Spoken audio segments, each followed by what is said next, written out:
Eu gostaria de fazer aqui uma leitura na Bíblia Sagrada, no livro de Eclesiastes, capítulo de número 3. Eu vou ler o verso 1 e os demais versículos estarei lendo a segunda parte. Diz a palavra do Senhor: para tudo há uma ocasião certa, há um tempo certo para cada propósito debaixo do céu. Agora preste atenção nos demais versículos. Tempo de nascer e tempo de morrer, tempo de plantar e tempo de arrancar o que se plantou. Agora não vou falar a palavra tempo, mas vou repetir a segunda parte do versículo. Tempo de matar, de curar, de derrubar e de construir, de chorar e de rir, de prantear e de dançar, de espalhar pedras e de ajuntá-las, de abraçar e de se conter, de procurar e de desistir, de guardar e de jogar fora, de rasgar, tempo de costurar, de calar e de falar, de amar e de odiar, tempo de lutar e de viver em paz. Eu acho muito interessante esta passagem bíblica. O livro de Eclesiastes é um dos livros considerados livros sapienciais, livros de sabedoria. O autor do livro provavelmente tenha sido o rei Salomão, porque no capítulo 1, verso 1, diz que é o filho de Davi, que era rei em Jerusalém. E este livro de Eclesiastes é um livro que fala da vida, descreve aqui a vida do autor como se ele estivesse passando um filme de tudo aquilo que aconteceu e faz ali algumas observações, declarações, coloca as suas angústias, os seus problemas, também faz alguns paralelos dentro daquilo que o escritor entende como sendo a sabedoria que Deus nos fornece e de como nós devemos lidar com as circunstâncias da vida. O interessante é que nesta passagem de Eclesiastes 3, o tema principal é o tempo.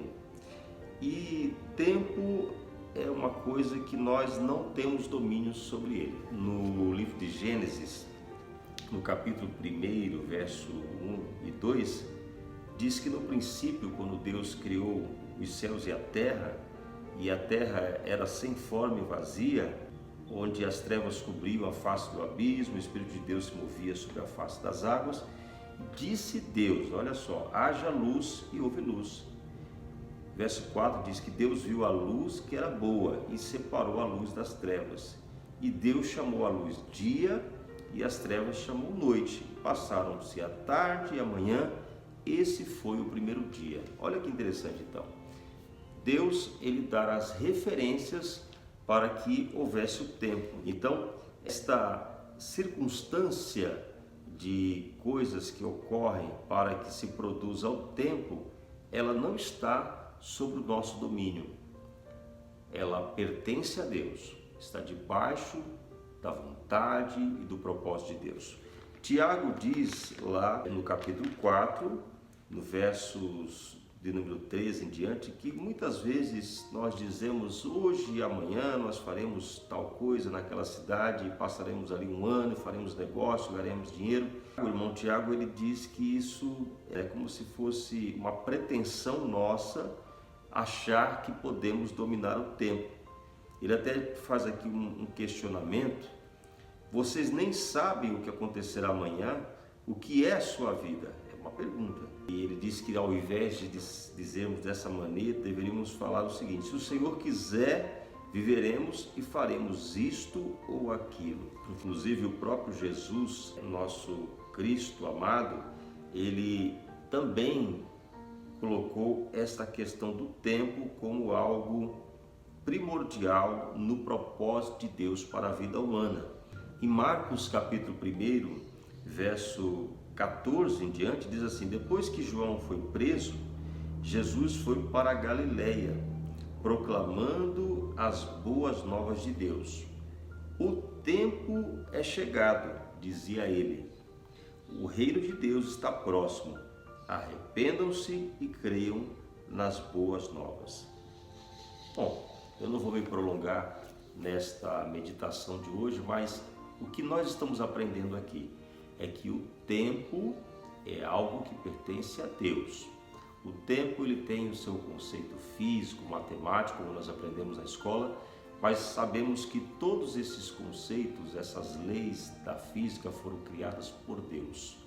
Então, a nossa referência de tempo é o dia, é a noite, é o ano, é a semana, é o mês. Mas para Deus o tempo não é igual ao do homem. Deus tem um tempo para todas as coisas. Nós lemos lá em Eclesiastes. E para tudo debaixo do céu há um propósito. Na terra, no céu, Deus tem um propósito para tudo. Hoje é tempo de salvação para a sua vida. Deus abençoe a sua família, a sua vida. Um grande abraço a todos.